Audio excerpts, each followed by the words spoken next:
Hello, everybody, and welcome to another edition of Wrestlenomics Radio.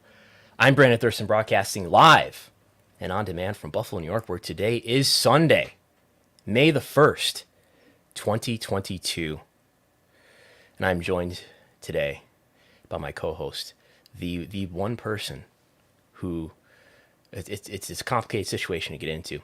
He loves Microsoft Edge, yet at the same time, he does not realize he is not, in fact, using Microsoft Edge. Oh, no. He's using Google. Oh, no. He's using Mozilla Firefox. Until today, we have forced him to make the big switch over, the big transition over to Google Chrome, because we have Chris Gullo. Welcome. It's good to be here. I use Edge at my workplace, and I forget that I use Firefox here at home. He would really prefer to be using Netscape, I think. Hey, Netscape Navigator, that was the first one I ever used, all right? Yes. We have, for people watching on YouTube, it's a whole new world today. Had some issues last week. Hopefully we'll not have some issues this week. We finalized our negotiation with StreamYard. We came to terms. Mainly, that means that we are now paying the subscription fee. Yes, but hopefully this will go well today. I like it so far. But anyway, it is May, and it snowed this week. Then on the final week of April, winter ends in April, I think, in Buffalo. But yeah, what's going on with you, Chris Gullo? Not much. Well, you know, it's been a beautiful weekend so far. A little chilly, but finally it was nice yesterday. Did the front lawn, you know, put out some new mulch, spruced up got the cherry trees. Hopefully, this is supposed to be the year they bring cherries. So we'll see really? If that. This is a multi-year quest or what? Yeah. So cherry trees don't actually, like, when you plant them when they're like trees, they don't actually produce fruit until 3 to 4 years in. You're a regular George Washington here. Well, I told you about my edible landscape. I got cherry trees, I got strawberries, blackberries, and raspberries and blueberries all on my front lawn. Sorry, I forgot standard bushes. I forgot you really like your edibles. That's right. Well, I mean,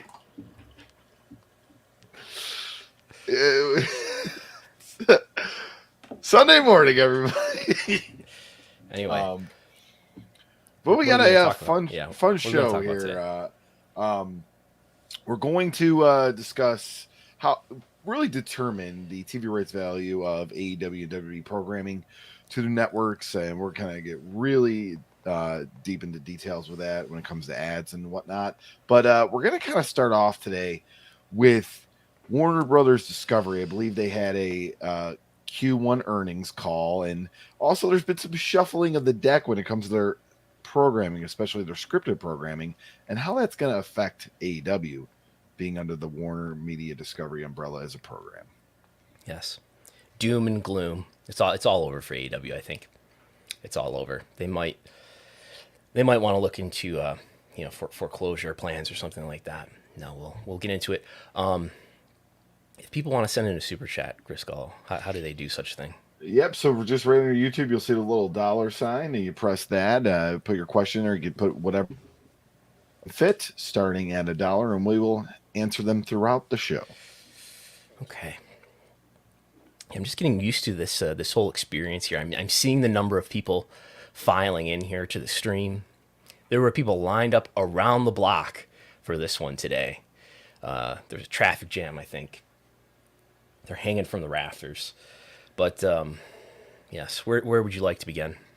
So, yeah, we actually have some audio to start us off today here. We got Gunnar Weidenfalls, the Chief Financial Officer of Warner Bros. Discovery, and we're also going to hear from David Zaslav, of course, the CEO of Warner Bros. I love this picture. I love this picture of David Zaslav. For people listening in audio, he's outside. I believe this photo is from, credit to the New York Post for this photo. He's like outside. I feel like the paparazzi must have been following him or something. He's wearing some shades. He's wearing like the kind of vest that a multi-millionaire media CEO would wear, and he's like pointing at you like, yeah, I'm gonna cut your program. He looks like a proud grandfather. Like, oh yeah, good job. Okay, so earnings call Tuesday. This is the first earnings call while they're merged. I believe the way the financing, the accounting works out is like it's part of quarter one, I think. But anyway, the merger is finalized between Discovery and Warner Media. And here's a montage of clips from Tuesday's earnings call. And finally, synergy. Here's David Zaslav. We have been working hard for months and are now validating and executing against those 200 plus work streams. The attack is strategic, operational, structural, and financial. We will clearly take swift and decisive action on certain items, as you saw last week with CNN Plus, while others will take time to formulate appropriate action plans. Prior to that, I wanted to share some high-level priorities that we were digging into early on, as well as some initial financial and operational observations since close. Number one, content. I'm working very closely with our creative and financial leadership teams to examine the totality of our $23 billion plus of annual content spend to analyze the ROI of each dollar spent. The goal of this exercise is not to identify ways to reduce what we spend on content, but to harmonize processes and analytics. We intend to drive for the highest level of financial discipline here to make sure that every dollar spent is purposeful and measured. This will prove to be an enormous opportunity for cost synergy capture across the globe and within each and every business line, given the significant overlap geographically and operationally. Just wanted to get some perspective. Obviously, you made some decisive decision on the CNN Plus, shutting down. Are there a lot more opportunities across the Warner Brothers businesses that can result in material saving of costs going forward that you've sort of seen that could help the long-term cash flow story?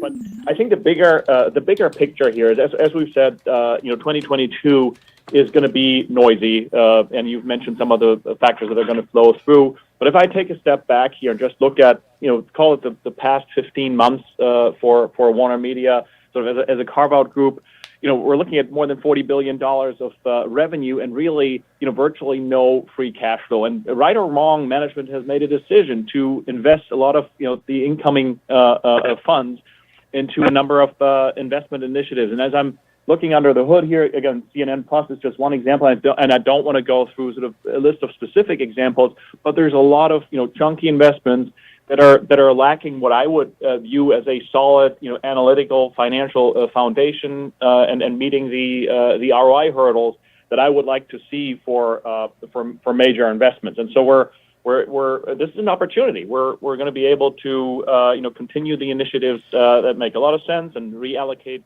some. Okay. So this is an opportunity, big opportunity. It's not a bad thing. It's an opportunity. So a lot of that, again, was from the CFO for Warner Brothers Discovery. That is the merged entity that we should be using from now on. Warner Bros. Discovery, the CFO, Gunnar Weidenfeld's, the first comment that we heard was from David Zaslav, the CEO himself. A lot of interesting comments there. Some chunky investments. Do you have any chunky investments that you're working on, Chris Gullo? Is your cherry tree a chunky investment? Some concern. Let's see. What does he say here? As we have it on the screen, a lot of chunky investments that are lacking what I would view as a solid analytical, financial foundation and meeting the ROI hurdles. What does ROI stand for? Return on investment. Yeah.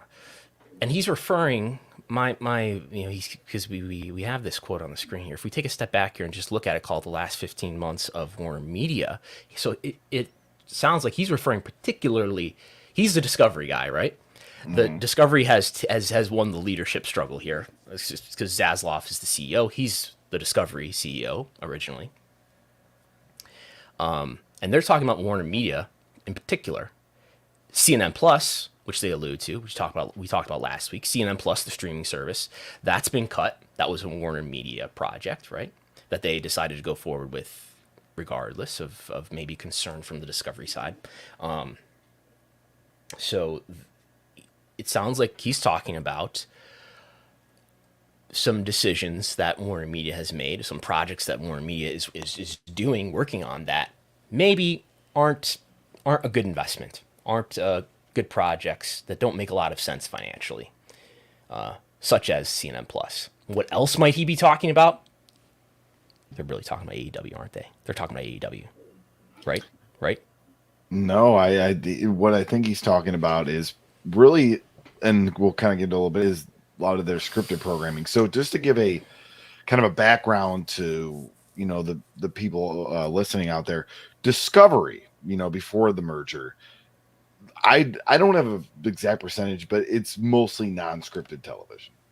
It's a lot of, hey, you know, let's fix your house. This is cooking show. Food Network, true crime shows, you know, in the documentary style, but not a lot of sitcoms and dramas and you know, and shows of that sort, where that's where TBS and TNT thrive. TNT, we know drama.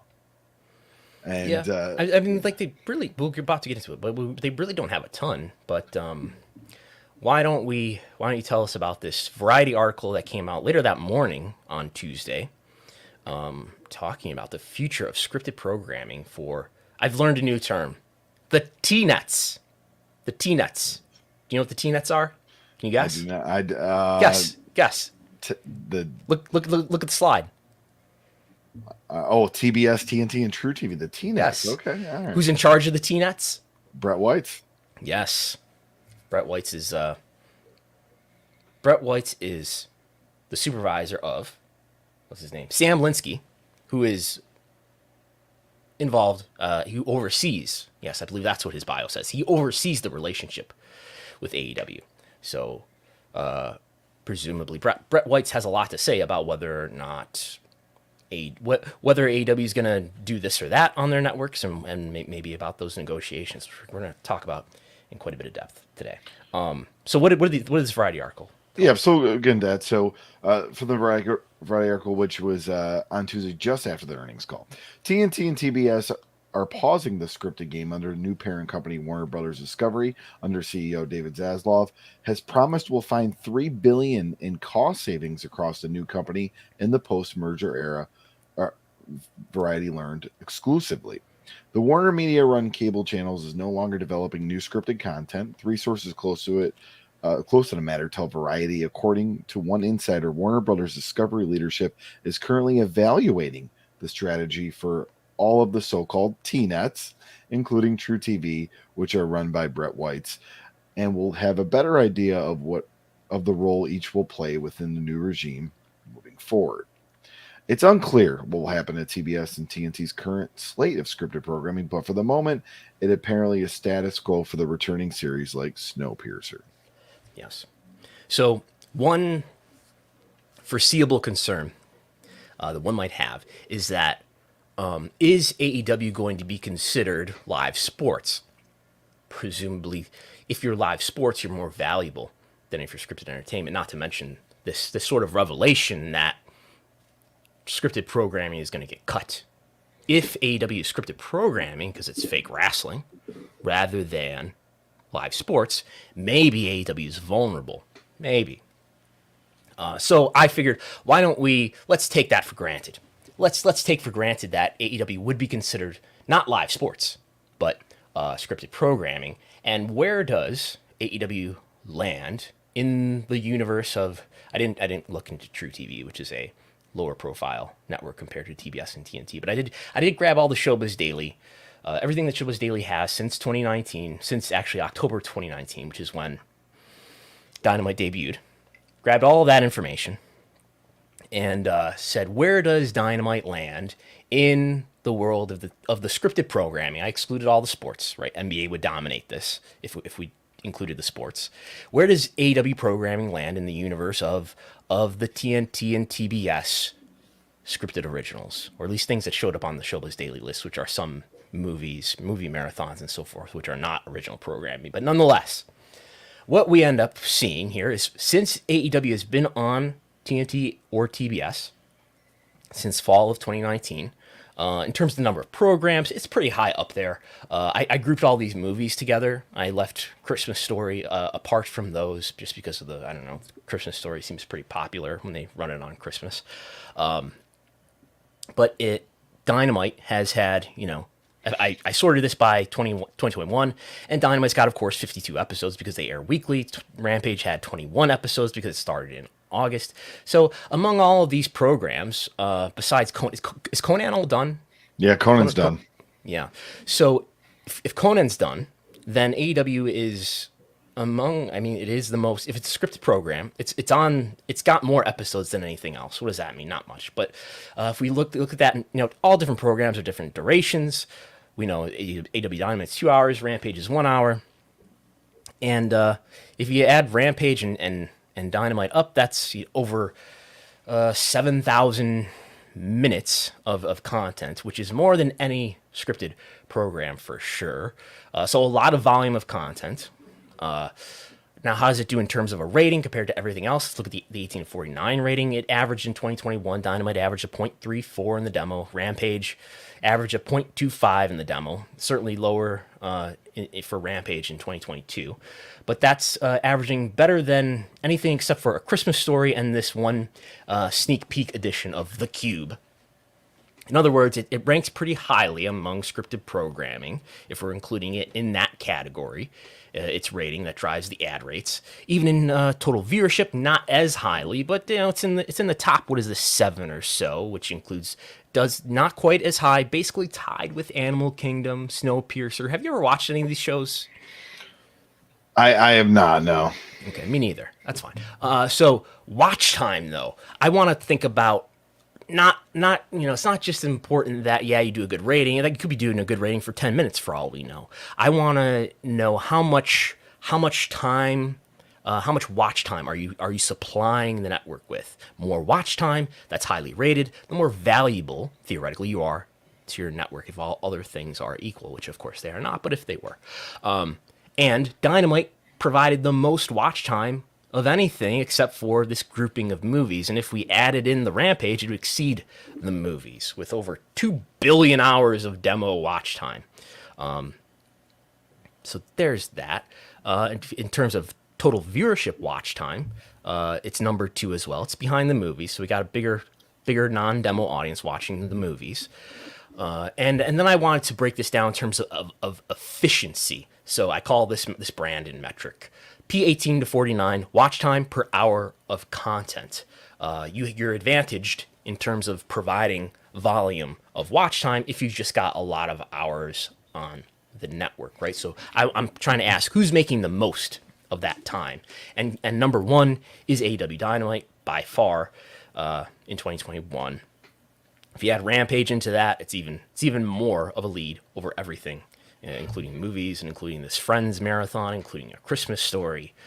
So there's that. That is also the case for P2 Plus watch time per hour of content. So there's that. So I don't know. Suffice to say, what? Dynamite does pretty well among scripted programming. It's kind of the most valuable. I would say this would lead me to believe, if ad rates were equal, which of course they are not, that Dynamite is the most valuable series that the TNT and TBS have, unless there's some hit on True TV that I'm not aware of. And Practical Jokers, maybe.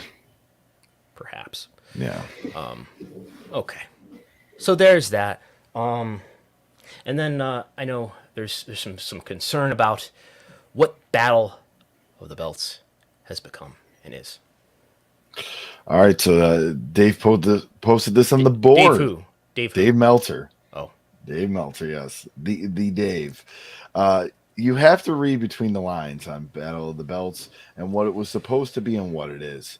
It was a public sign of a decision where it showed that side, the network, was winning the argument at the time. It also has nothing to do with ratings whatsoever, but of people who weren't hot on wrestling because it's wrestling. Yes. Translate that into from Dave to English for us. Could you do that? So I'm assuming that, the Battle of the Belts, like it being a thing, was something that the network kind of made AEW do, it seems like. So that Battle of the Belts was basically something given to AEW from Turner, Warner Media, whatever we should call it, is in exchange for the inconvenience of moving Dynamite from TNT to TBS at the beginning of this year. That timing coincides, right? Because we've had one in January, one Battle of the Belts special in January, another one in August, as we can see the date on the screen, April 16th. But I did talk to Dave a little bit about this to, get an idea of what he was thinking. Because he's been very cautious lately about the idea of what AEW is going to be valued at in its next TV round, which is what I'm going to really get into in a little bit. So the Battle of the Belts was, according to Dave, was originally supposed to be longer, is what I'm getting here, right? It was supposed to be maybe like a 2 to 3 hour special, like a Clash of the Champions, almost like a pay-per-view that would be on TV. And it's ended up being how long? How long are these specials? They're an hour, aren't they? They are 1 hour. And yes, every match is a title match, but in many ways it just kind of feels like an extra hour of Rampage on a following day. So there are many cases where the network has turned down ideas that AEW has pitched. And the network has also, I'm told, gone out of its way to help AEW. But like I said, the Battle of the Belts was basically a gift for the inconvenience of switching their networks, because Warner decided that they wanted to put the NHL on Wednesday night instead of Dynamite. But yeah, it wouldn't surprise me if Battle of the Belts, being an hour, was disappointing for AEW or for Tony Khan. And maybe it was supposed to be, maybe at one point, Tony expected it to be 2 to 3 hours, was disappointed when the final decision was made that it was only going to be 1 hour. So there's that. I think AEW would also like to be on streaming, on a streaming platform of some sort, like HBO Max. That's not happened yet, though. And I think AEW is going to end up doing its own streaming service, a FAST service. What's FAST stand for? Free ad streaming television, or ad supported. Yes. Sorry. Yes. So, but Warner Media has also not sort of helped AEW get onto a streaming service. Is that a story? Should that be added to this negative story? I don't know. But as we discussed, there's another concern that Warner Discovery will view AEW as sports or entertainment. We'll see what happens in the Upfront, if we can get any details out of the Upfront that's coming up in a couple weeks here, and if that gives us any clues as to how AEW is positioned, if it's positioned as scripted entertainment, whether it's scripted, whether it's positioned as live sports. You do notice, though, if we get way into the weeds of Showbuzz Daily, Showbuzz Daily publishes this listing of weekly sports TV ratings. And until AEW existed, I don't think that, and until WWE moved SmackDown to Fox, I don't think that it ever included any wrestling on it. But now, let's say in 2021, it started to include 2 wrestling programs. SmackDown on Fox and Dynamite on TNT. Since the new year, it is now only including SmackDown for whatever reason.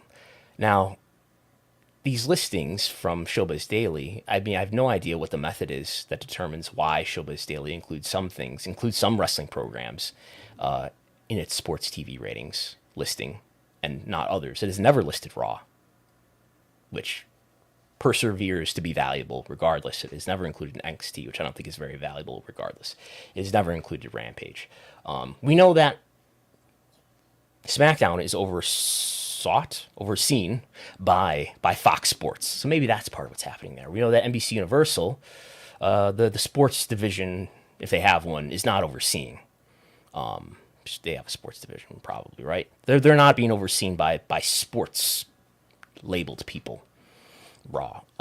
they're being overseen by, I don't know, NBC Universal Entertainment or something. It's being looked at as entertainment.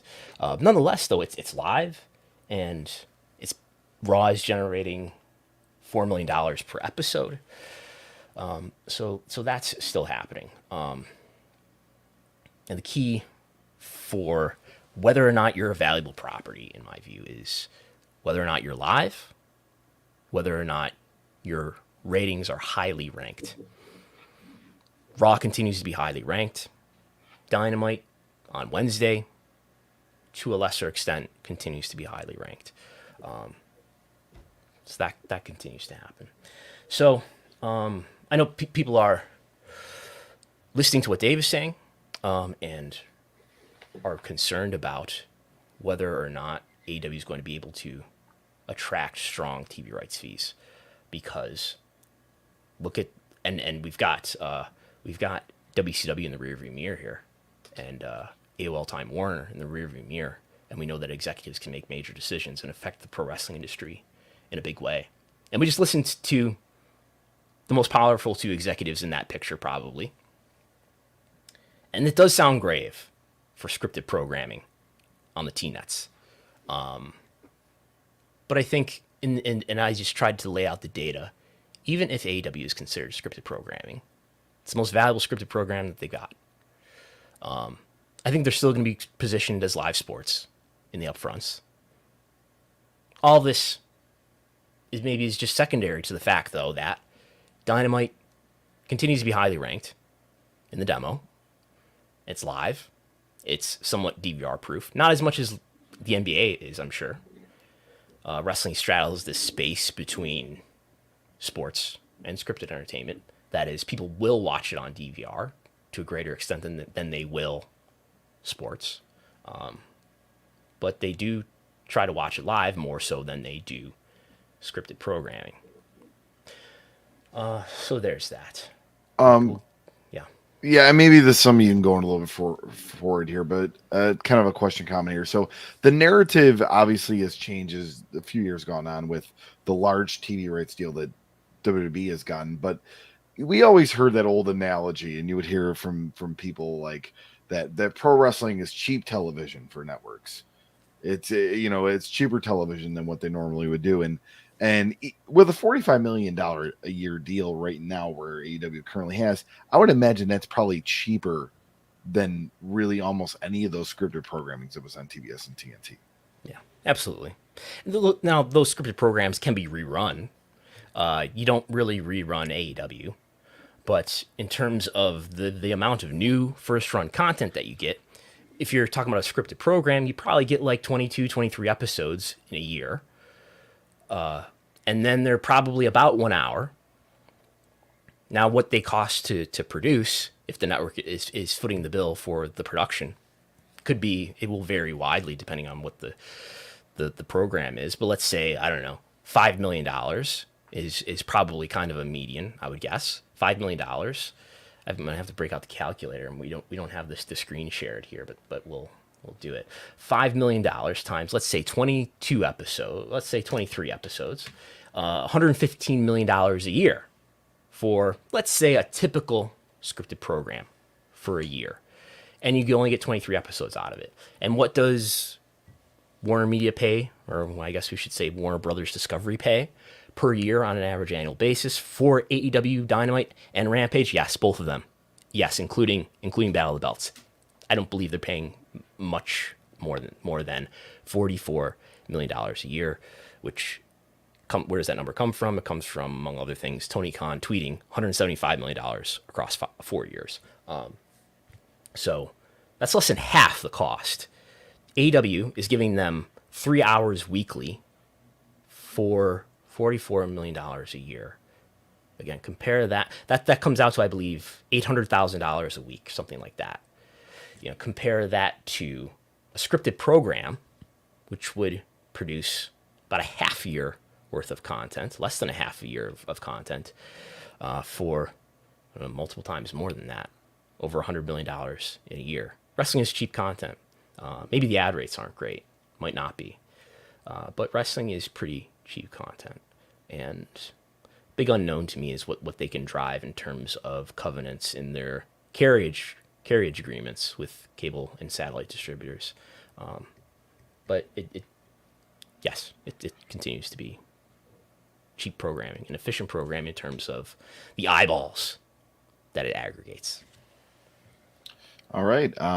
So with that, we want to move on to some WWE programming news. Yes. So WWE revealed the name of its first major stadium event to be held in the United Kingdom in more than 30 years is WWE Clash at the Castle, emanating from the Principality Stadium in Cardiff, Wales, on Saturday, September 3rd, 2022. Tickets for WWE Clash at the Castle will go on sale Friday, May 20th. Andrew Zarian reported Wednesday that WWE is expected to expand its number of stadium events even further in 2023. Zarian wrote on Twitter that for WWE, the goal is to make this the new norm, and that it's a Nick Khan approach to the promotion's premium live events.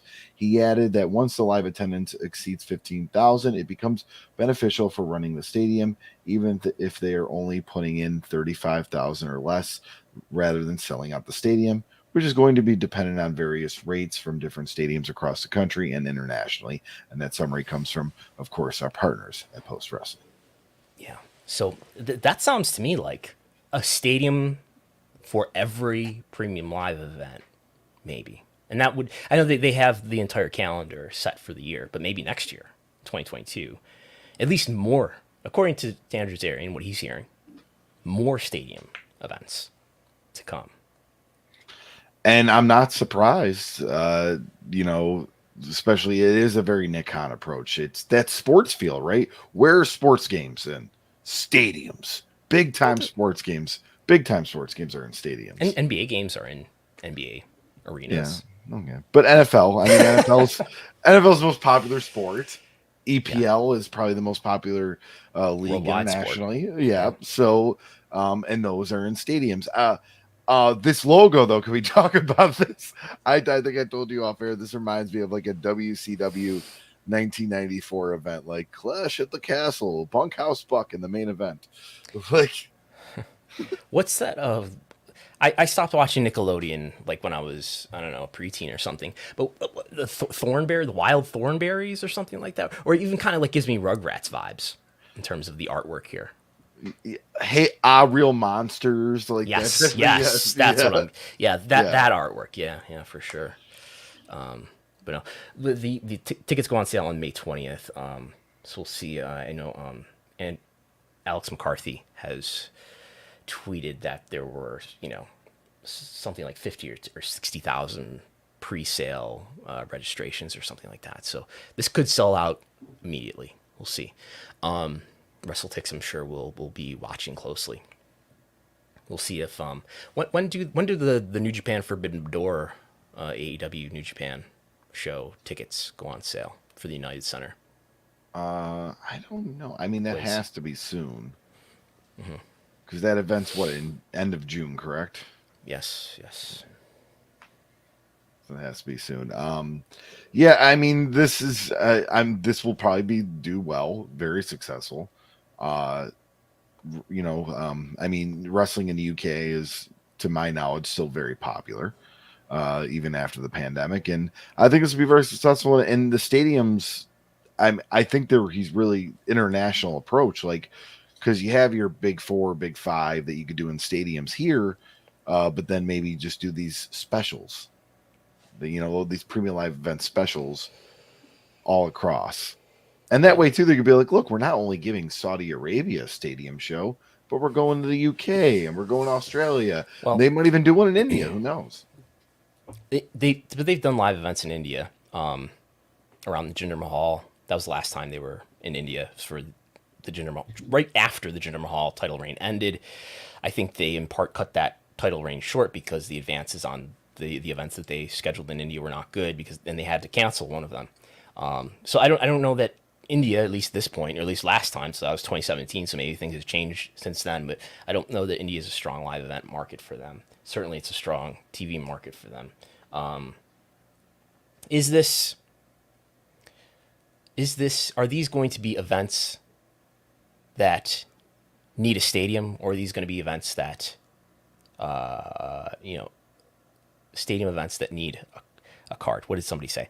Is this a stadium show that needs a card or a card that needs a stadium show?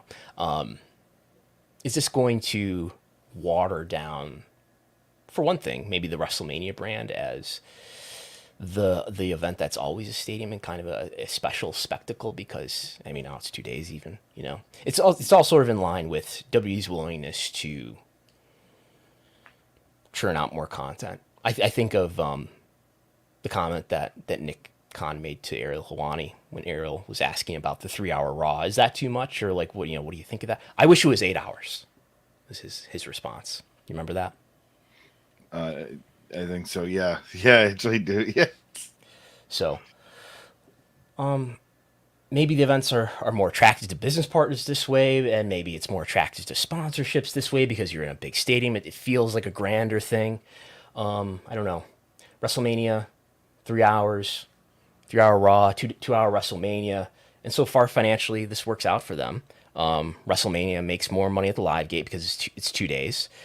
Sells more merchandise because it's 2 days. Raw generates more in terms of TV rights revenue because it's 2 days. Assuming that running these events in a stadium doesn't increase the production cost in excess of the extra revenue that they're bringing in terms of tickets and merchandise or whatever else they're able to justify here, that it will probably continue to work out for them, at least in the short and medium term. I question whether things like this, including 3-hour Raw, including 2-hour WrestleMania, including making everything a big event, and maybe running some of these events in stadiums that aren't nearly full, if that erodes some of the specialness of these events and erodes some of the passion that your fans might otherwise have for your product. But anyway, moving on.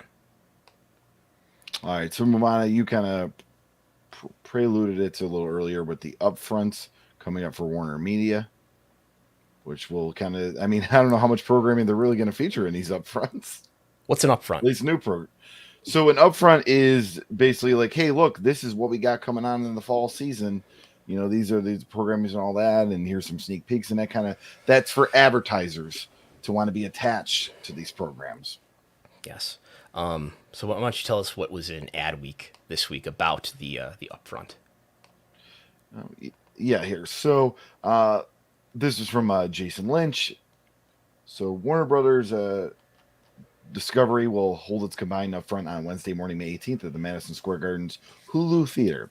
According to the company, the presentation will showcase Warner Brothers Discovery's differentiated and complete portfolio of content, brands, franchises, and talents to the clients, agency partners, investors, sell-side analysis, and press. Marketeers have several questions about Warner Brothers Discovery as it officially opens for business and how the two sales teams will be integrated. Selling the NBA is much different than selling Discovery ID, said David Campanelli, Chief Investment Officer of Horizon Media. So putting those things together will probably take some time. As for the upfront negotiations themselves, marketeers have told the team that it will be full steam ahead as single ad sales entity, said Campanelli. Everyone's been as honest as they can be, saying we're going to figure it out. We're going to try to make this upfront as smooth as possible, said Carrie Drinkwater, the Chief Investment Officer of Media Hub. They have made it clear that there will be not any disruptions. I do believe this upfront will be as business as usual, but there is no usual business anymore, so I'm not concerned right now. And that NBC Universal's upfront, just for a side note, is May 16th at Radio City Music Hall. Yes. So Discovery and Warner are merging their upfronts. Again, that's happening on what day? That's happening on May 18th.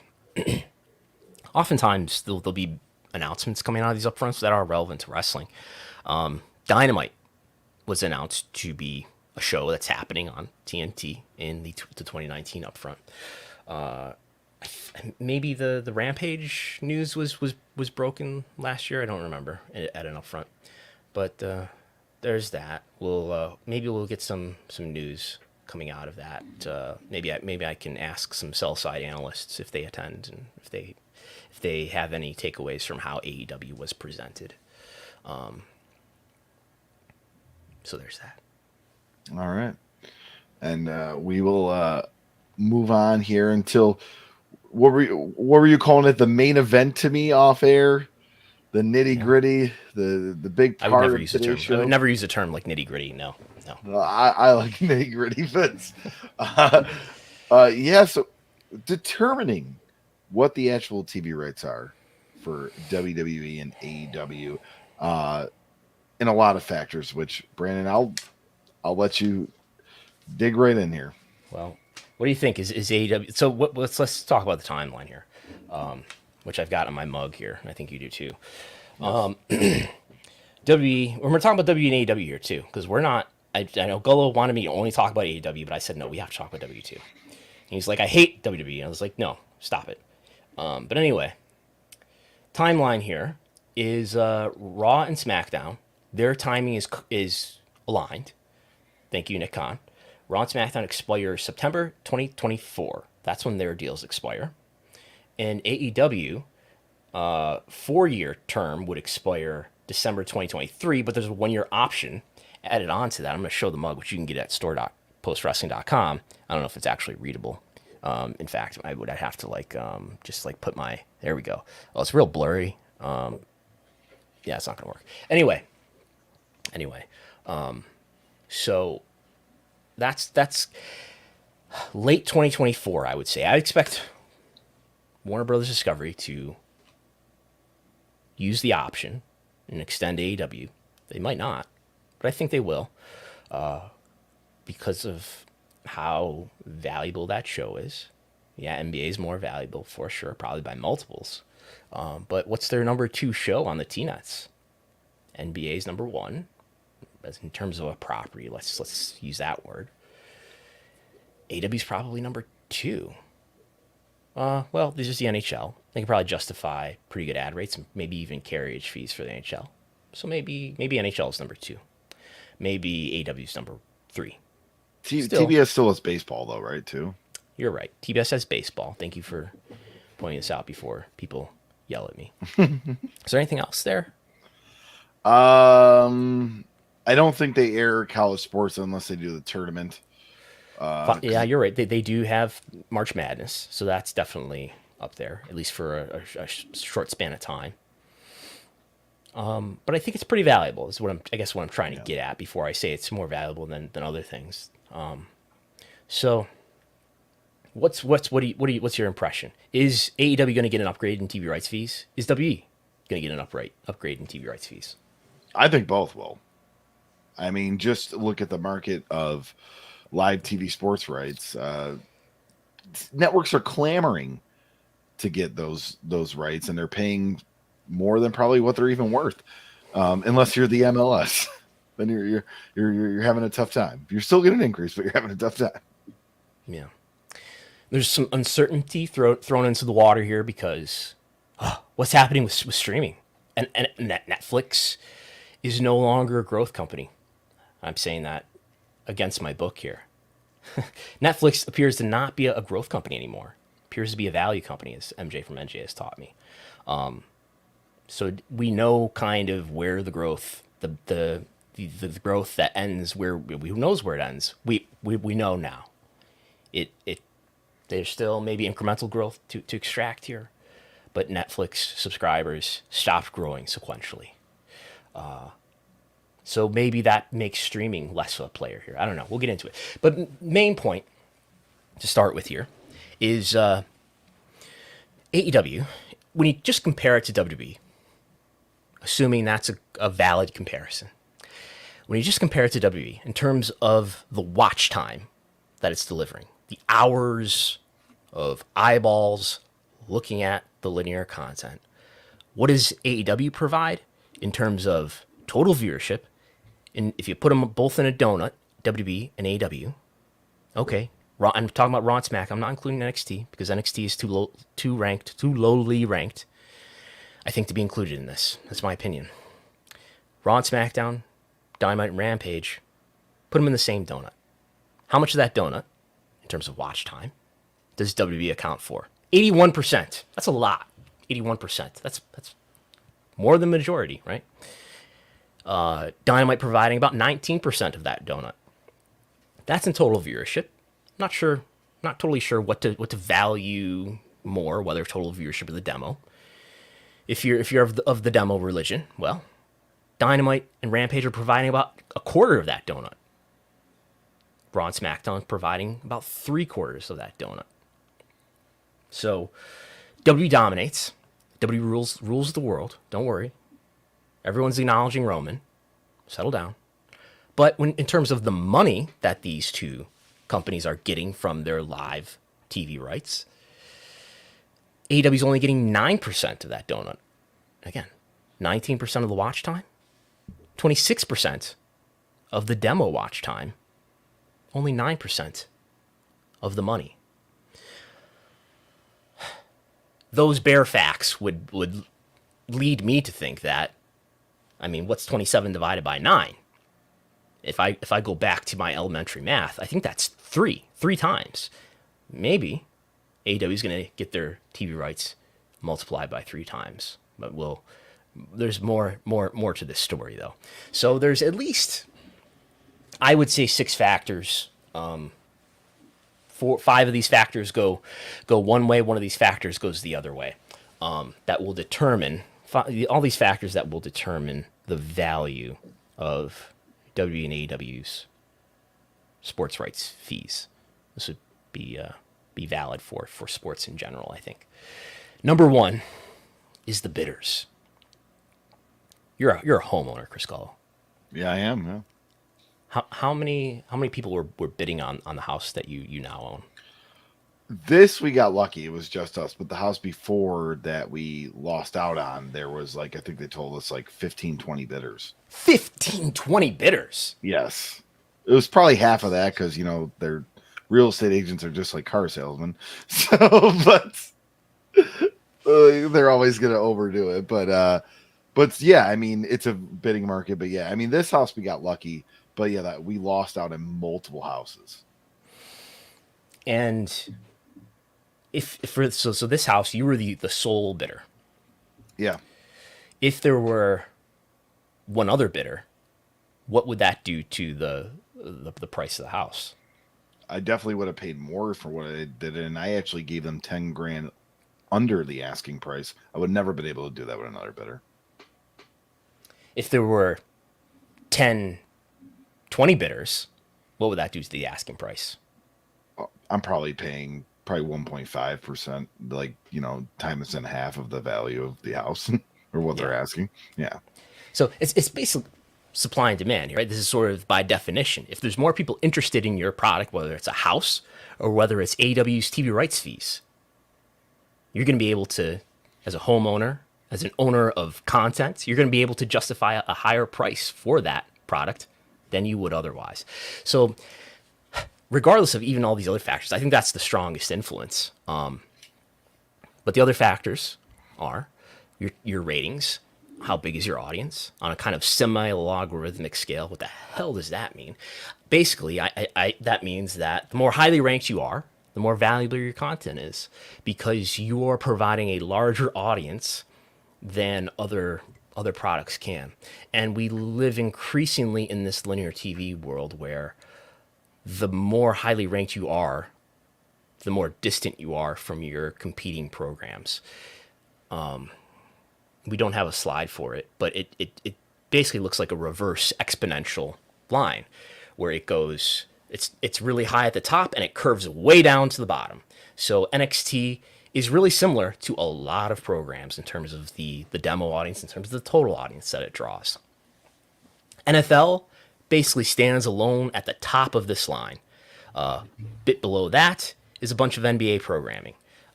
Bit below that is some MLB programming. College football, March Madness. These properties do really well. They rank really highly. What we're seeing right now is the NBA playoffs dominate TV. Even about, these NBA playoff games where I think we're still only in the first round, doing better than anything on broadcast, even though they're only on cable, they're on ESPN or TNT. So the more highly ranked you are, it's really hard. It's not like the number 1 show does a 1.1, the number 2 show does a 1.0, No, these shows are vastly ahead of things that are below them. So being highly ranked, even if you're Raw on Monday, even if you're Dynamite ranking, let's say number 3 on Wednesday, that's still pretty special, and you're still providing a volume of audience that very few other programs can. When I do the weekly tables that I've been tweeting, you do see Raw, SmackDown, Dynamite in the top 150 or so of all programs on cable or broadcast for the given week. So anyway, ratings and your rank among programming generally matters a lot. Ad rates. How much do your ads get purchased for? And then volume. We were sort of touching on that earlier in terms of comparing a scripted program that only has 1 hour, only has, say, 23 one-hour episodes per year compared to wrestling, Raw, that has 52 3-hour episodes a year. AEW producing 3 hours per week also. So the volume, how much content are you getting? And then your synergy, how effectively does your content drive viewership to other places, whether that's Ms. and Mrs., whether that's the Go Big Show, whether that's Roads to the Top, or as some call it, Roads to Stanford, whether that's, the Steve Austin, whatever that show was called, and so forth. So all of that matters. And then your reach matters in the opposite way. What do I mean by that? The smaller your network's reach is, the more I think the wrestling content provider is justified in asking you for more money. If you're going to put me on a streaming platform, I want more money because I'm going to have less reach. And part of what you're providing to me as a wrestling content provider is an audience. That's really important for me and my other businesses, including the ticketing business, including the merchandising business, including the pay-per-view business. If I'm AEW, I need a really high-reach platform. Ideally, I want to reach the entire population. We know, given the nature of media today, that it's hard to reach the entire population. But linear TV is still the way to cast the widest net. 80 million homes. There's no streaming platform in the United States that's got 80 million homes. Cable still has 80 million homes. At least the big networks on cable do. So if you're going to put me on streaming and I'm going to be in like 30 million homes maybe, then I need to be paid more because I'm not getting the value of being in more homes. So that's something to keep in mind.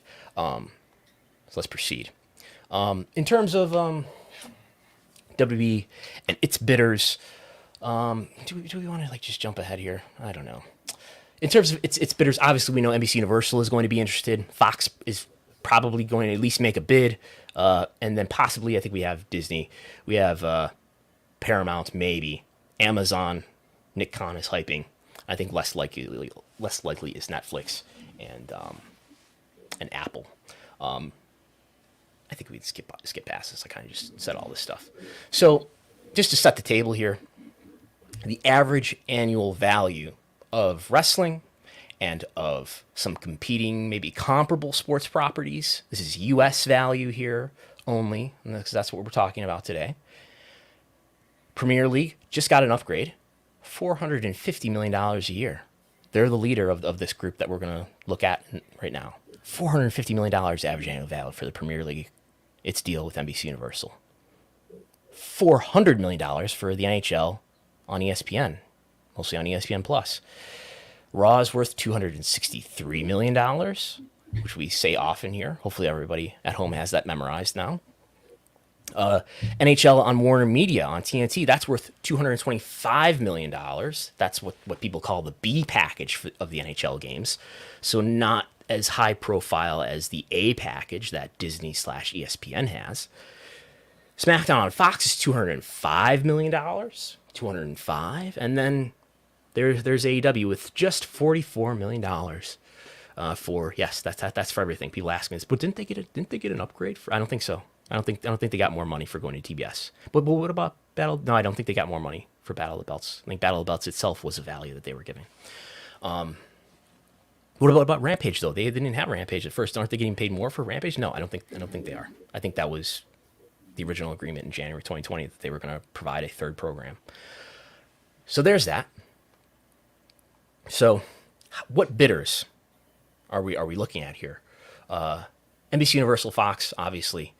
maybe Disney, maybe ESPN. I know there's interest from ESPN for the Peacock rights that Peacock ended up getting, right?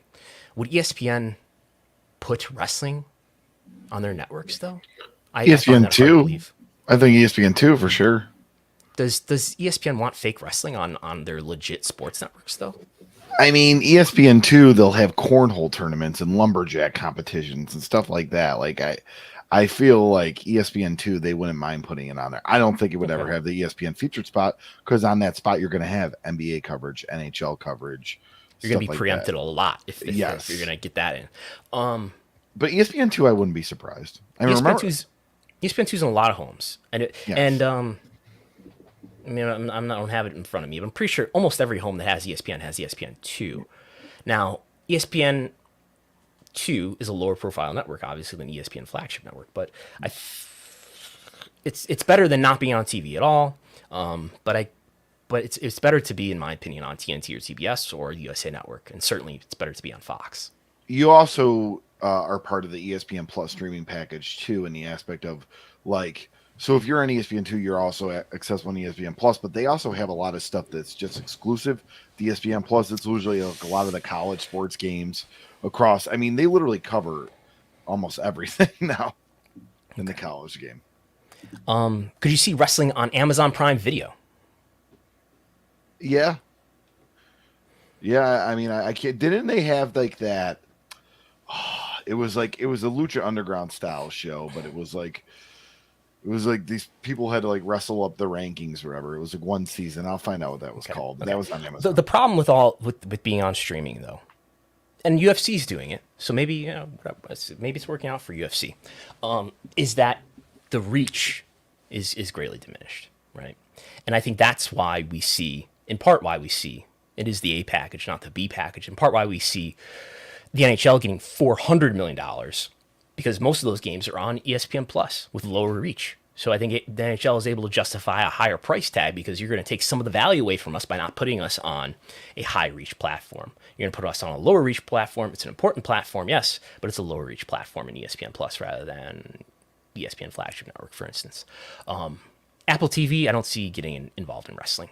The Apple TV brand is too pristine, is too special, too protected to, certainly at this stage of their involvement in sports rights. Now, granted, this wouldn't be until like 2024, 2025. But yes, they're doing baseball. Have you watched any of these baseball games on Apple TV? I have not yet. Apple TV is one thing I do not have. And I think I need to get it for baseball. You got to find somebody to share their password with you. Yeah, that's what I do. That's really neat. But if they get the Sunday ticket, I'm just gonna do it. Oh, yeah. You're an Android man. You're a Roku man. Yep. You're a Firefox man. But anyway. I like Edge too. Chrome man. So if Apple had a lot of other sports properties, maybe then they would make the step into wrestling. But I don't know if Apple, I don't know if that fits their brand. And like kind of likewise for Disney Plus, you're never going to see wrestling on Disney Plus unless it's bundled with ESPN Plus or something, like on the same interface. So what other players are left here then? Paramount. I mean, Paramount. Such a long history of wrestling. Yes. What's Paramount's biggest cable network? That would probably, is it MTV? I guess so. Yeah. Yeah. Wrestling's not going on MTV in the 2020s, I don't think. There's always the Paramount Network, which is where Yellowstone lives, which is the biggest hit in scripted programming right now on linear TV. The Paramount used to be called what? The Paramount Cable Network. Used to be called what? No. It's a cable network. Spike TV, sorry. It used to be Spike TV. Before that, it was TNN. So that's where Raw used to live. Not inconceivable that wrestling could be on that network. ECW, Raw, and Spike TV were all on that network. That's right. TNA, I'm sorry. We're all on that network. Right. Wrestling on CBS broadcast, I doubt it. But it's on Fox. Who would have thought that, several years ago?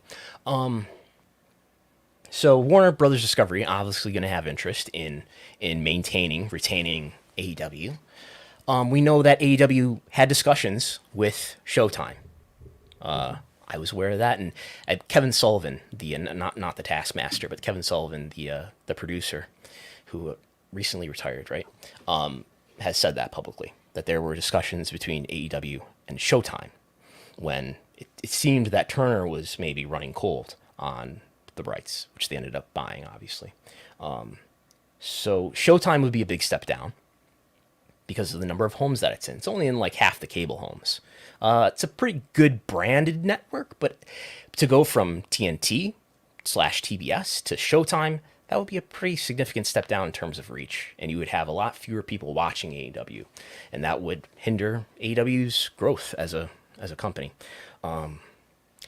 Maybe here's a really wild idea. Let's this is the real fantasy booking. What if Gullo, this is your dream. What if Fox flipped? What if Fox said, I don't know about this SmackDown. A little bit disappointed in this. And then they signed up for AEW. Doubt that's going to happen, but that's not impossible. Doubt that's going to happen. And would they put AEW on Fox or not, or just put it on FS1? Yeah. And we've seen the difference in viewership when SmackDown is on Fox versus when it's on FS1. The viewership falls more than in a half. SmackDown will do over 2 million viewers. It looks like in the last 2 weeks it's done under 2 million viewers, just under. But it's done like 1 million viewers, sometimes less than that on FS1. Just to give you an idea, you're in the same umbrella, but just by being on FS1, which isn't a lot of homes. I don't know off the top of my head, but I think it's in nearly all of the cable homes. The viewership dropped dramatically for the most watched wrestling show in the U.S. just when it changed to FS1 from Fox. So there's that. Who else is going to bid for this AEW though, other than Warner Brothers Discovery? Maybe Viacom. And again, this is the biggest factor. Besides all this other stuff we've talked about up to this point about, oh my God, is it going to be live sports or is it going to be scripted? Is the issue around the Battle of the Belts, is that showing that the network is needed by AEW more than AEW needs the network? I just said the same thing twice. You know what I mean? Who needs who more? The biggest factor is there going to be another serious bidder for this? And I don't know. There isn't an obvious one to me. I guess Viacom makes the most sense. Maybe Fox, but that seems less likely that they wouldn't just... It seems more likely to me that Fox will just renew SmackDown. Because SmackDown is a cheap program for them. It does pretty well. It's often number one in the demo on Friday night in a week night among the other weekdays. So I think that's what's going to happen. Any of these streaming players? I don't think so. ESPN? I doubt it. But maybe there's somebody else here. I've been assured that it won't be that hard to find another bidder, but there isn't a super obvious one to me. Now, in the case of WWE, we've got Nick Khan hyping Amazon. Maybe Amazon is interested. And again, I believe that there's going to be some sort of streaming rights dealt. More likely WWE than AEW. There'll be some sort of X number of Raw episodes that are on streaming or something like that, or NXT will be sold as part of this to Peacock, maybe. I don't know. So that's what I see happening. It could be more complicated than this, of course. Who would have ever seen coming that, in 2018, WWE would sell SmackDown over here and Raw over there and get a lot more money because of it. Maybe there's room for AEW to sell Rampage to a streaming service and to sell Dynamite to a traditional player. Lord knows. Now, AEW is solely owned by the Khan family, right? Well, I think we discussed this a couple weeks ago that we think that Warner may have a small stake. I think they do. I'm pretty sure. I mean, I believe that Warner Media, and now I guess it's Warner Brothers Discovery, owns a minority stake in AEW. And I don't know how that plays in. If that's true, I don't know how that plays in. in terms of if I'm, say, Viacom, I don't know. Do I want to bid for AEW and thus heighten the value of an asset that's owned by one of my competitors? I don't know if that's a big deal or not. After studying all the advertisers this week, I watched a lot of commercials. Me and Jason Openser watched a lot of commercials this week in preparation for this. I did see, though, like, and I don't know if this was a local commercial or if this was actually broadcast nationally, but there's like a Paramount Plus commercial on Dynamite, I think. So they do seem to be, it's not unreasonable for them to say advertise their competitors' products. So whether that's a big deal or not, I don't really know how to read. But this is the biggest factor. Don't have any great answers for you here. But I'm sure Nick Khan will get more than the incumbents interested. I, unlike you, have confidence in Nick Khan's abilities, Chris Gullo. So there we go. Now, on to ad rates. As we know, AEW is violent, gory crap, and Vince McMahon is sick of it. Blood and guts and things of that nature. Nick Khan slicing people's heads open while there's Domino's commercials airing on the picture-in-picture screen. You mean Nick Gage, not Nick Khan slicing people open? I don't want to see is Nick Gage with the pizza, or Nick Khan with the pizza cutter. Yes. Nick Khan cuts people in other ways. No, he doesn't. Vince McMahon does. Anyway, we know in the Toronto Star, W laid it out explicitly. If you look at the gory self-mutilation that bloodied several women on the December 31st event on Rampage on TNT, it quickly becomes clear that these are different businesses. We had an edgier product in the Attitude Era, but in today's world, we don't believe that type of dangerous and brutal display, quite frankly, I'm interjecting here. We don't think that kind of display is good for networks, for sponsors, for venues, for children, and quite frankly, for the general public as a whole. So WWE is trying to paint AEW as violent. It certainly is more violent than WWE is. Is that an issue for advertisers? Who's going to tell you? Now, on the other hand, I could look at some things that WWE's done and say, I don't know, do advertisers love it when Jeff Hardy throws urine in the face of Sheamus? That happened on SmackDown not that long ago, in this term, like less than a year ago, right? So I don't think WWE is like this high-minded brand either, in large part because of the kind of comedy and gross out humor that they do sometimes. Maybe that matters, maybe it doesn't. But with some help from Jason Openser, we watched all of the ads and wrote down what they were. Have you looked at the slide yet, Gullo? Have you had a chance to? Yes, I'm looking at it, yeah. I'm not going to tell you, I'm not going to go over every brand that had a commercial. People watching on YouTube can see on the screen. What we've got right now is every brand that had a commercial on Raw this past week, and every commercial that had an ad on Dynamite on TBS. Now there's more in the case of Raw, just because Raw's 3 hours, so there's more ad space there. Dynamite's only 2 hours. As you look at this list of advertisers, does either set, the Raw side or the Dynamite side, does either set of advertisers look more expensive to you? Look like, ooh, these advertisers maybe are paying higher ad rates? Who's got the better set of advertisers on a quantity adjusted basis? I mean, just from the naked eye, they look pretty comparable. I'd think so. Yeah. There's a lot of, I have an opinion about this, but there's a lot of advertisers that are on both, in fact. I always like to watch TV shows and then think about the advertisements and be like, what kind of person are they imagining I am based on the advertisements that are being placed during this commercial? If you're watching wrestling, either program now, because again, a lot of the same ads, you're vaping a lot, which you shouldn't. You're driving under the influence. You're texting while driving. You love pizza. You've got a lot of people vying for your pizza dollar here. Every pizza brand under the sun is advertised during Raw. Pizza Hut, Domino's, Papa John's, something called Marco's, Little Caesars. You're a big fan of fast food, including Taco Bell. Every Yum brand under the sun is on Raw. But here's why I think Raw is charging higher ad rates Obviously, it has a larger demo audience, but look at Toyota. There's a car commercial on. There's a couple car commercials on Raw. No car commercials on Dynamite, at least this episode. I don't know if there has been in the past. In terms of expensive products, there's a lot of jewelry commercials on both, right? Jared is buying ads on both. K Jewelers is buying ads on Raw also, not on Dynamite, though. So, yeah.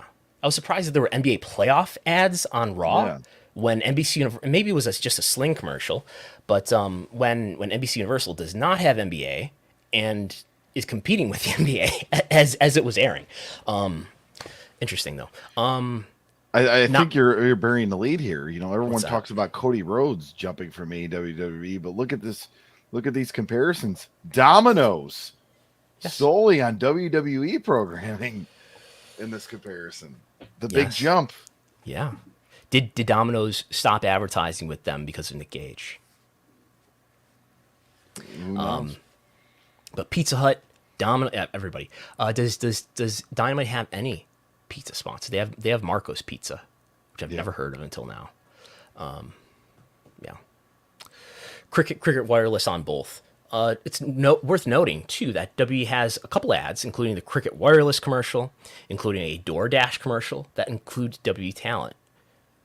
I imagine W is able to charge NBC Universal is able to charge a premium because of that, or that's working out to somebody's benefit there.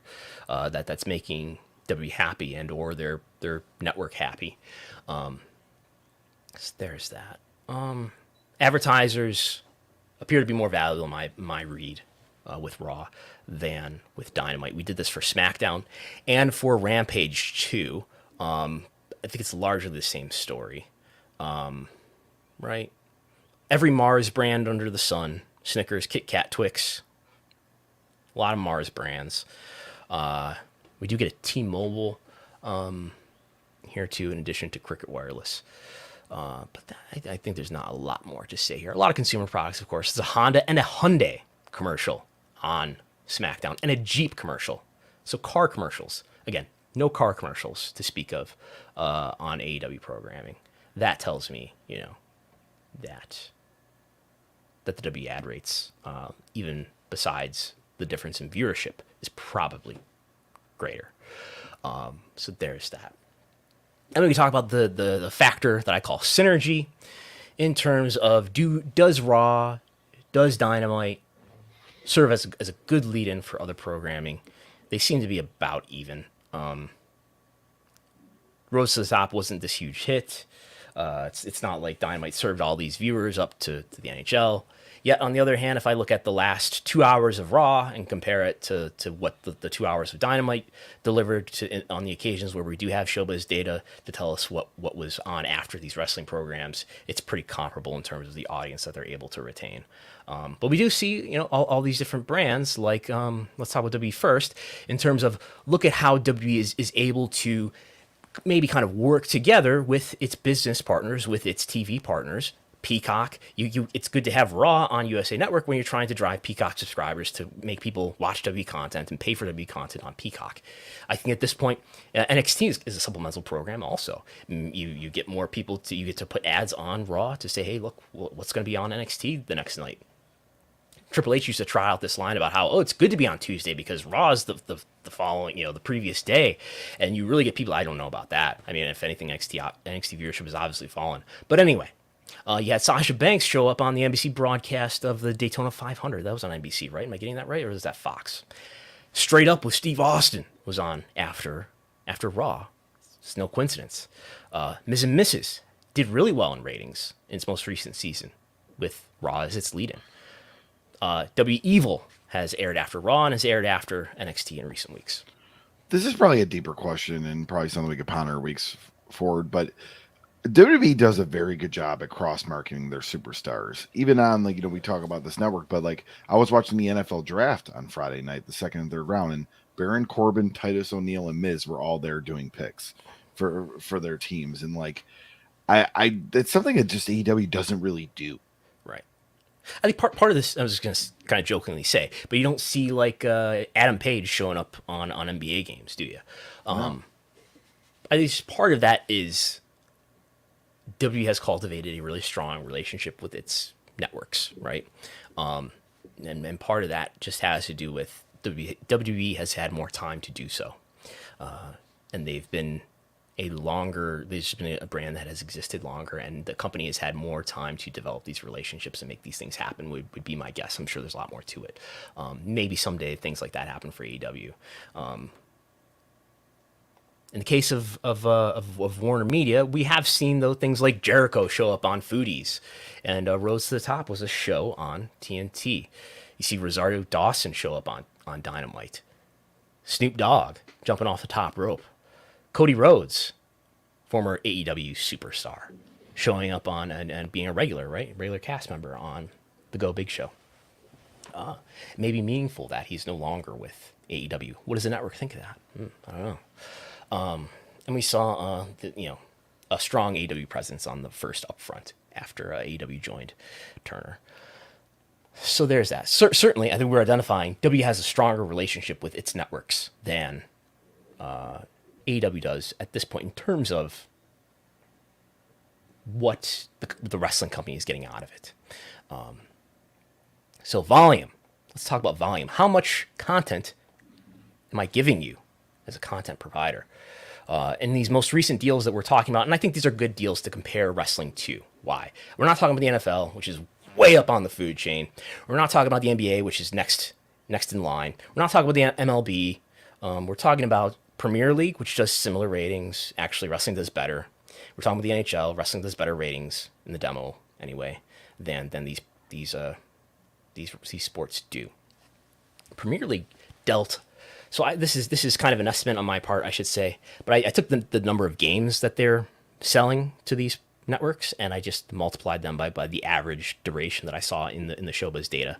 So we're talking about 850,000 hours of annual content for Premier League, which is vastly more than any of these other peers that we're looking at here. Just over 300,000 hours of content for each NHL deal with Disney, with Warner Media. And then about half that for Raw, 159,000. Same for Warner Media's deal with AEW, 3 hours of weekly content. You think about that, like Raw, in terms of hours, obviously, right? It's 3 hours of Raw a week, 2 hours of Dynamite and Rampage. So the same, virtually the same. SmackDown, 106,000 hours a week because it's only a 2-hour program. So that's the quantity. We should be keeping that in mind because that comes out to, if nothing else, ad space, right? So next, I want to think about, or we've talked about the value. How much are these programs worth on an average annual basis? Now, and I want to talk about, how much content is happening here. So if we just divide one by the other, what is the price per unit? And we've got a wonderful picture here. What store is this, Skull? I mean, that's definitely Wegmans. What's Wegmans for those who don't know? It is a grocery store chain. I would say it's like not as high end as like a Whole Foods or a Sprouts, but like above your Costco's and your Publix and Tops and So when you go into the produce section, we know that bananas are 49 cents a pound. Iceberg lettuce is $1.79 a pound or whatever, right? So that's kind of how I want to think about this, is what is the value of these entities, of these properties per hour? And if we break it down by average annual value, divided by time, by the number of hours that you're providing, and on a per unit, per hour basis, SmackDown is the most valuable of all these peers. Almost $2 per hour is what we're getting out of SmackDown in terms of what they're being paid. Raw, $1.02, $1.67 for Raw, the second most valuable property. And then we get NHL, its deal with Disney, $1.26. NHL, its deal with Warner Media, $73 cents, I should say, 73 cents. Premier League, because they're selling so much of it, NBCU's really buying in bulk here, gets Premier League for just 53 cents an hour. And then that's exactly half that, right? Just about exactly half that, 28 cents per hour. You Yes, that's Dynamite and Rampage combined. 28 cents per hour. You go into the produce section, you want to pick up some AEW, it's only 28 cents per hour. So AEW is the cheapest property here. Not a surprise given what we've talked about so far. This is just the point that I'm trying to make earlier, right? That part of the reason why I think the NHL ESPN deal is so much more valuable than the Warner Media NHL deal. Not just that it's the A package rather than the B package, but you're going to pay me more because you're going to put me on ESPN Plus because you're going to reduce my reach. Why is the Premier League NBCU deal worth so much? Partly it's because I'm giving you so much content, but partly it's because you're going to put a lot of my games on Peacock, which is going to have a lower reach for me, which is part of the value that I'm getting out of this relationship. So we've also got another issue that I don't think we've ever talked about too, is the uncertainty around streaming. So streaming in any, whatever these streaming platforms are, we're talking about maybe 20 million homes in the U.S. that these streaming platforms are in. We've got Peacock at like 24 million monthly active users. I don't. The ESPN Plus number is probably public somewhere. I don't know what it is though, but I imagine it's in the realm of 20, 30 million homes, something like that.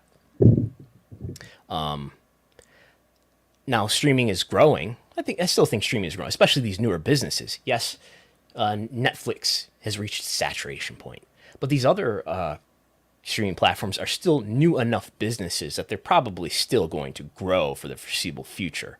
Eventually, they'll hit a saturation point too, though, sure. But cable has not only more homes, about 76 million homes, but probably declining, probably going to continue to decline over time. But the streaming platforms just are less stable, at least until somebody really bundles these up into a few services. In terms of, people are canceling their streaming service at any given point. They're canceling and trading in one service for another quite frequently. Nobody does that with cable. You're either in or you're out. You've either cut the cord and you're never coming back, or you've not cut the cord and you've had the cord for years. So a lot of stability with cable, a lot of inconsistency maybe with streaming.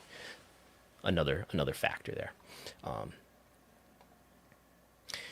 So for that reason, I want to compare these wrestling programs to probably not NHL's deal with Disney, because that involves streaming. I believe that wrestling is going to live primarily on linear TV in the next round. Yes, there might be a streaming component to it that might really help out the extraction of more money for the wrestling companies, especially WWE. But probably we don't want to compare this to an ESPN Plus deal. Probably we don't want to compare this to a deal with Premier League that involves a lot of Peacock. It's not just Peacock. It's on USA. It's on NBC too. But there's a lot of Peacock in there. So I think we're not going to end up in a situation where most of the content for wrestling is on a streaming platform. Again, I could imagine Rampage being on a streaming platform. But, probably not going to end up in a situation where a lot of that content is on streaming. I want to talk about something that's primarily a linear deal. So we're going to focus as a comparison point, the NHL and Warner Media deal. Where NHL is airing on TNT. I should probably be calling it Warner Brothers Discovery at this point. You know what I'm talking about, though. And at least, NHL is, it's got double the amount of content than Raw or AEW, and definitely more than double SmackDown. But it's in the same realm. We're not talking about 850,000 hours of content a year like Premier League. We're talking about 300 compared to 150. So we're going to focus on NHL and Warner Media as perhaps the most comparable peer in this group, which I think, I don't know if we're going to find a more comparable sports peer for these wrestling programs. So now what I want to do is look at what let's take your TV deal and let's divide it by the watch time. And as I was saying last week, every hour, Gullo, that you spend in front of the TV watching SmackDown, you're not generating, but you're justifying 44 cents for WWE to be on Fox, Every hour that you spend watching Raw, 31 cents lower, in part because NBC Universal is buying in bulk. They're buying 3 hours a week rather than 2 hours a week like SmackDown. Every hour that you spend watching AEW programming on linear, 11 cents, just 11 cents. As not surprising, given AEW is a much cheaper property. Compare that to 69 cents for the more prestigious NHL on TNT. Now that's just P2 Plus, as it's been drilled into our heads. It's a demo that maybe matters more. It certainly generates ad fees. Nobody ever buys ads based on P2 Plus, based on total viewership. They buy ads based on 18 to 49 or some demo within 18 to 49, if not 18 to 49 itself. And if we look at value per 18 to 49 viewer hour, we're both still in the demo. I'm in the latter half of the demo. I believe you're in your final year of the younger half of the demo. Is that correct? Yeah. But no. I mean, I will be 35 in September. So justify those ad eyeballs while you can. Doesn't last. NHL, because it has a smaller audience, leads this group too. $1.77 every hour that somebody sits on the couch watching NHL on TNT. They're justifying $1.77 to the NHL. It's lower for SmackDown, $1.30. It's lower for Premier League even, because of all the bulk that they're getting from Premier League. 87 cents for Raw, 22 cents, a fraction of anybody else for AEW. So I'm going to make a projection here for WWE first. And then with the projection I make for WWE, we're going to extrapolate the AEW TV rights value. So for WWE, we end up with, as we can see here, between the comparison between SmackDown and the NHL, in P18 to 49 viewers per hour, is a 1.3x difference, 1.3 times. That's for the demo. If we were focusing on total viewership, the difference would be 1.6. So let's just take the median, the rounded median, 1.5x. Boom. That sounds familiar, right? 1.5x. Yeah. I didn't even do this on purpose. I kind of sort of had this idea vaguely in my head. Yeah, 1.5x. I think Morgan Stanley has said that too. But you end up with a 1.5x increase. We're looking at SmackDown because SmackDown is a simpler case. It's not this 3-hour program. And then what we end up with, if we just do the math, hit the button on the calculator, and we end up with, SmackDown multiplied to this degree. People can see it on the screen. No point in reciting the numbers. Raw multiplied to that degree, 1.5x. What is that? What AAV does that give us? AAV, it gives us going from $470 million average annual value for Raw and SmackDown combined to multiply that by 1.5x, $705 million in the next round of US TV rights. So $705 million. That's nearly $750 million per year just in US TV rights fees. This would go into effect, if I'm right, this would go into effect in 2024. It would start out significantly lower than this, and then it would escalate each year, averaging 705. So we know we've got a projection now for Raw and SmackDown. Now using Raw, because Raw is how many hours per week? Raw is 3 hours a week. And Dynamite and Rampage combined are how many hours per week? 3 hours a week. So I think it's sensible to try to extrapolate Raw from Rampage in this case. What the hell do I mean by that? I mean, we're going to take the difference in P2 Plus viewers per hour. It's 45 cents versus 11 cents in AEW's case. What's that a difference of? That's a difference of 4 times. Raw, in its new projected case, is worth 4 times the value per viewer hour that Dynamite and Rampage are combined. That's in terms of total viewership. If we use the demo for that metric, for that difference, we end up with a 5.7x difference. So let's just take the median of that, 4.9x, almost 5 times. So we multiply 4.9 times the current value, which is 44, and we get 214. So again, you end up with finally about $400 million per year for Raw, about $300 million per year for SmackDown, and just over $200 million per year for Dynamite and Rampage combined.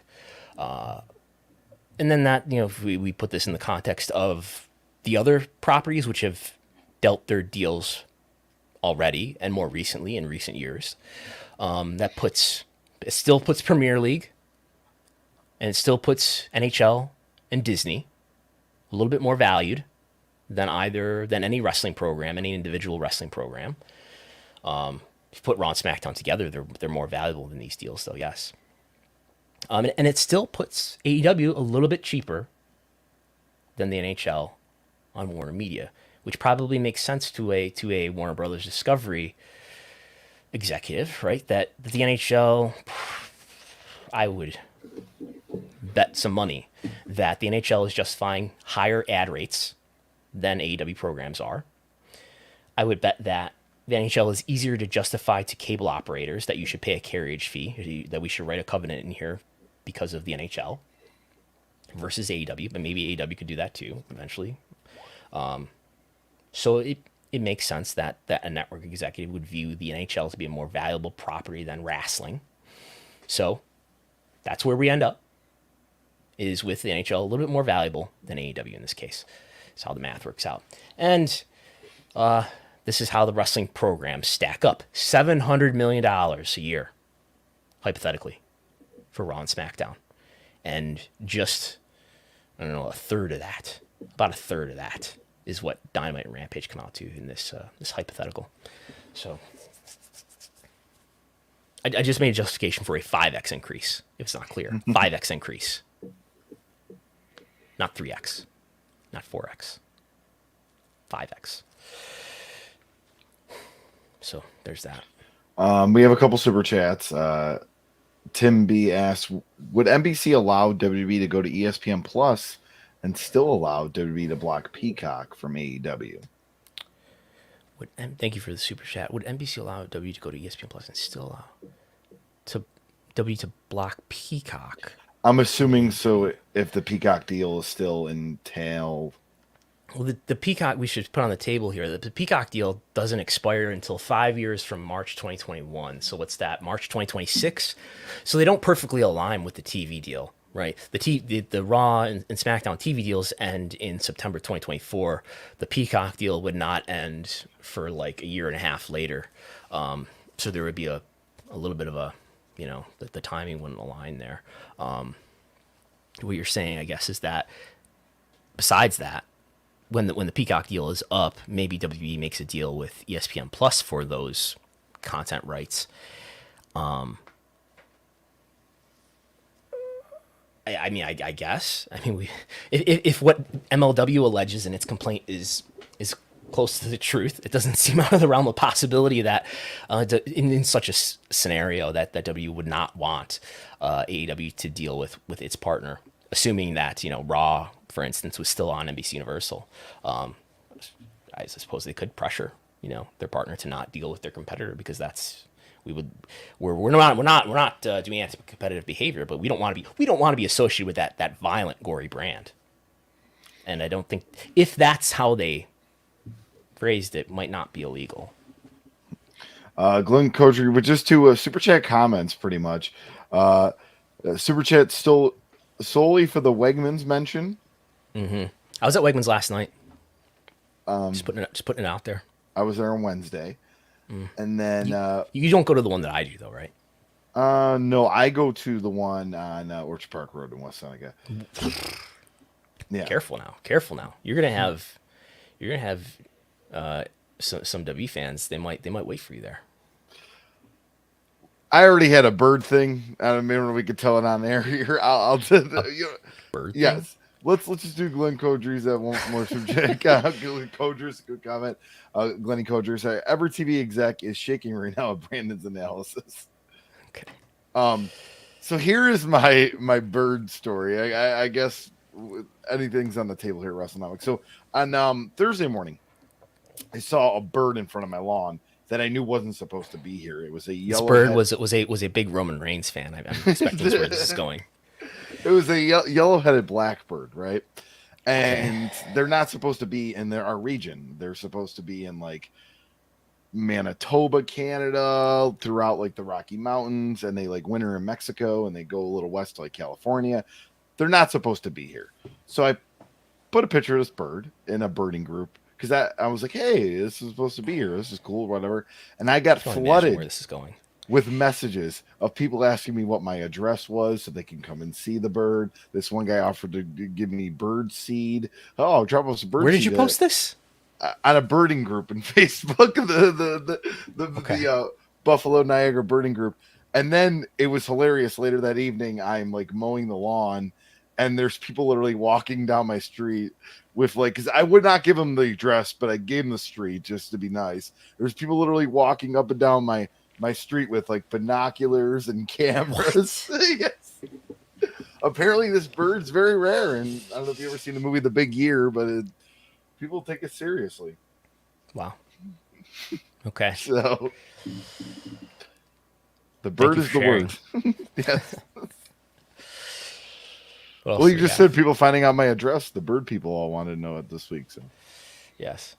So we've got all the super chats for now. Then I think that's all I had. I don't think we had anything else to pontificate about, did we? There was the WWE releases on Friday afternoon, which ironically enough, 30-day no competes, and I think that 30th day is after Double or Nothing. So, but Malcolm Bivens, Persia Parada, Dakota Kai, and Dexter Lumis are the biggest names out of that. Okay. Yeah. Nick Khan, I'll cut them. It's all Nick Khan's fault, right? Is that how it works? Budget cuts. They got the standard budget cut. Well, look, I'm sure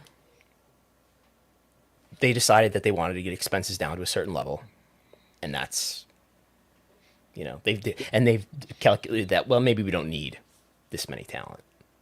Maybe we only need this many talent, and that's what they've done.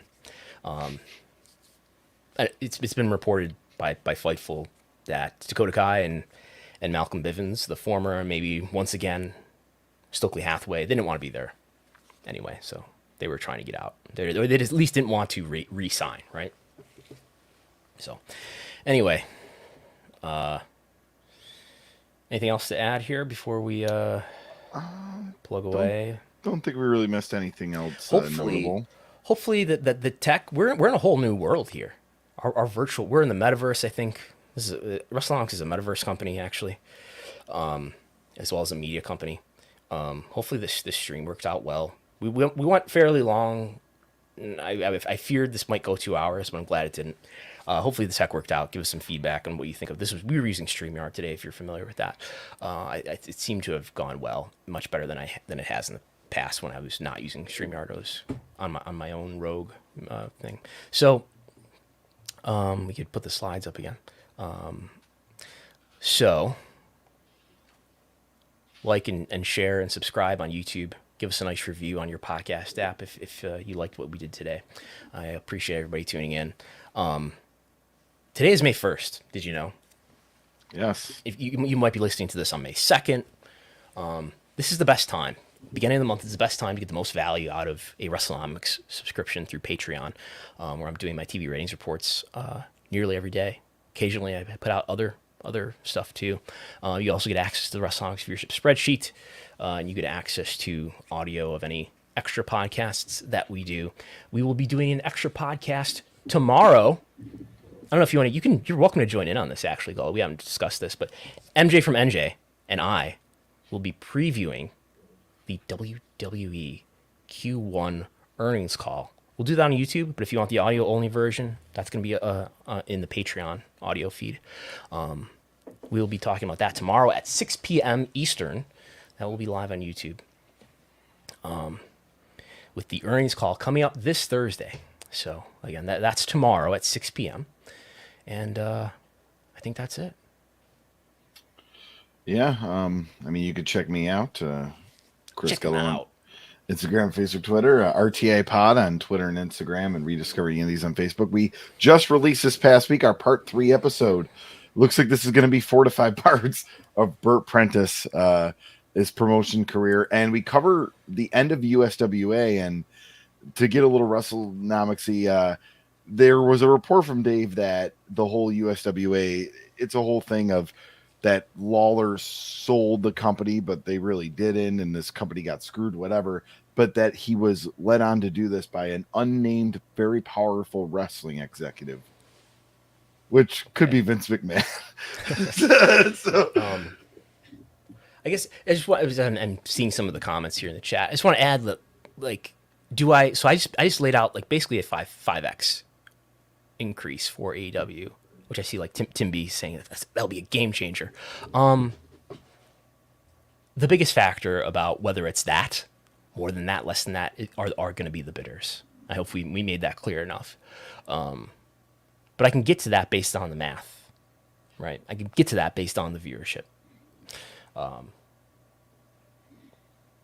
With the math, you had thousands of hours, like for like Raw and SmackDown. Like, how was that based on? Because like technically, like Raw would be 3 hours times 52 weeks. That comes out to 156 hours. Right. What are you asking me?